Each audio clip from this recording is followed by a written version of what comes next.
guys, welcome back to Coach's Corner. This week we're talking about belly breathing, otherwise known as diaphragmatic breathing, and how you can incorporate that on your runs, your bikes, and your swims to be a little bit more efficient with every single breath. Now, a common misconception is that when you're working hard and you need air, you breathe shallow and you breathe very, very quickly. A lot of athletes think that they're going to get more air this way because they're breathing quicker. However, when you breathe shallow and you stay within just the chest, you're not able to fill the lungs completely, meaning that you're not able to intake as much oxygen, which means less oxygen will be delivered to the muscles. And ultimately, this oxygen uptake, or your VO2, becomes a limiting factor to your performance. So if we can use diaphragmatic breathing, or essentially using our diaphragm, engaging our diaphragm to help move and make space for the lungs so that they can fill completely with air, this will help us intake more oxygen and ultimately deliver more oxygen to the muscles. So to do belly breathing, this is actually something that you can visually see when you're out there biking, you're running, or you're swimming. So it's really easy to know whether you're doing it right or wrong.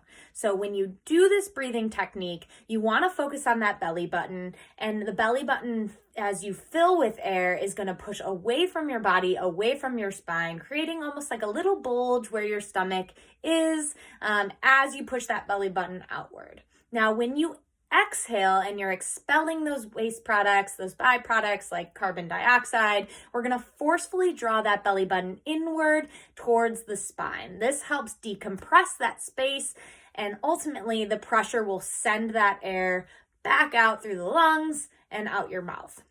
So essentially, you're filling your lungs with air, you're pushing that diaphragm down and out using your belly button as a gauge on whether you're doing that portion correctly. And then as you inhale, again, that belly button's forcefully pulling in, diaphragm's contracting, you're reducing that space, creating that pressure gradient, and that exhalation of air is gonna come out. So now we're creating more room for the lungs, which is a good thing. We're intaking more oxygen, which ultimately means we'll be able to deliver more oxygen to the muscles and essentially be able to keep up with the energy demands of the exercise that we're doing. Because remember, when we're out there racing, we're relying predominantly on our aerobic energy system, which does rely on oxygen to create that ATP, or that energy. All right, so this is going to be important for generating that energy. Now, what I have my athletes do typically is to start with trying to do some belly breaths. Focus on it for about 5 minutes at a time of your workout. Start with only implementing a belly breath every 6 or so breaths so that you can still feel like you're getting good air and you're able to practice that technique until it starts to become a little bit more natural for you. The other benefit of belly breathing is that there are reports that it can trigger your parasympathetic nervous system and have that calming or that relaxation effect over your body. So ultimately, this could also be beneficial when our heart rate is really spiking high, and whether it's a workout or a race, and we need to bring it down so that our body, again, isn't burning through those glycogen stores and we're able to keep up with that energy production. We're not resorting to having lactate as a byproduct.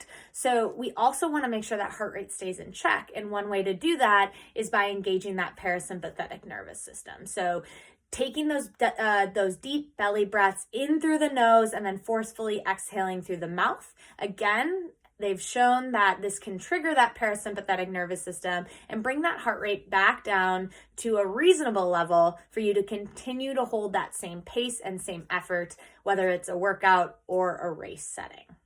So next time you're out there, whether it's tomorrow or sometime this week, I want you to focus on those belly breathing techniques, and you'll be amazed at how much oxygen you feel like you're able to get in and how much more efficiently you feel like your body is functioning. As always, thank you guys again for watching, and I'll see you next week right here at Coach's Corner.